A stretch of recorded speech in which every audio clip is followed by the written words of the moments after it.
Chapter 5, to understand the root cause of your worries, analyze them.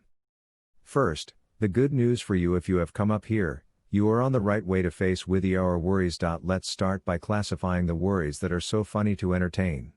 When you do that, you will feel it is time to stop worrying about these worries and start doing something to change the remaining ones. In the sorting process, you ask whether the root cause of your personal worries is historical, hysterical, or helpful. Historical worries reflect your past experiences. Let's say that one night you were robbed while walking home.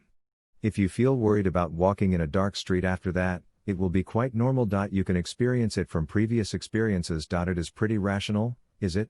In contrast, the hysterical worry is exactly irrational.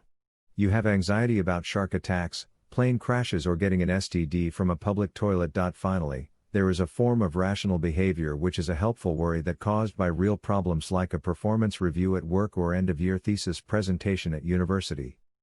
Your worries are separated into categories. Now you can ask what you can do about them. You need to take emotional support if you have historical worry, and then move on. In serious situations like childhood traumas and abusive relationships, you may have serious emotional problems. So, you should turn to a therapist, counselor, friend, or colleague. Most importantly, you need to find an exit from these emotions. When you let out your emotions, you do not only feel better. You also think more clearly about source of anxiety that bothers you.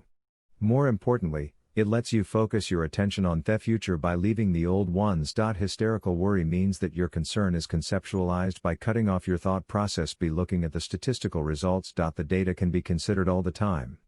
Being mauled by a shark, struck by lightning, murdered by an intruder, or contracting an STD from a public toilet have an extremely low chance. You can also question your own thoughts and see how often your estimates have come true. Not that often?